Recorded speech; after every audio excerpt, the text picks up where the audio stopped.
नमस्कार मित्रांनो, स्वागत आहे आपल्या एका नवीन व्हिडिओमध्ये. तर मित्रांनो, सर्व बकासूर फॅन्स, बैलगाडा प्रेमी असतील मित्रांनो, आपल्या बकाडांची क्रेज आपल्याला माहिती आहे की बकाडावर मैदानात नसलं तर ते मैदान पाहायला पण मजा येत नाही.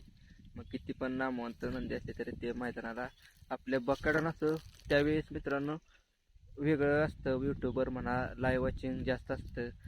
गटाचे व्हिडिओ टाकल्यानंतर त्याला व्ह्यूज पण जास्त येतात. पण मित्रांनो आता बकाडावर सध्या नाही, त्यामुळे व्ह्यूज थोडे कमी येतात.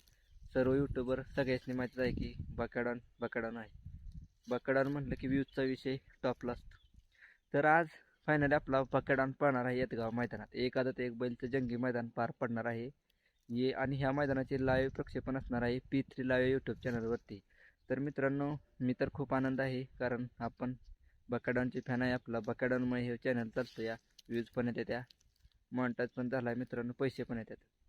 तर मित्रांनो, आज आपला बकाडान नक्की कोणत्या पायऱ्यात आहे ते काय आपल्याला माहीत नाही, पण आपला बकाडान या मैदानात 100% पाहणार आहे, त्याची अपडेट आपल्याला मिळाली आहे. आणि आपला बकाडान शक्यतो आपल्याला 1 ते 30च्या गटात आतच आपल्याला पाहतो दिसेल, कारण मोहिश धुमा यांच्या नावावर गट क्रमांक 35 तास क्रमांक 7 वरती चिठ्ठ्या निघाल्या आहे. त्या गटात आपल्याला बकासूर पळताना दिसू शकतो, किंवा बकासूरची जाऊन दुसरा नंदी आपल्याला महाराज किंवा वादळ किंवा साम्राज्य आला तर आपल्याला पळताना दिसणार आहे. तर मित्रांनो, व्हिडिओ आवडली तर व्हिडिओला एक लाईक नक्की करा, चॅनलला सबस्क्राईब पण करून जावा आणखीन अपडेट बकासूरच्या पाहण्यासाठी. तर धन्यवाद.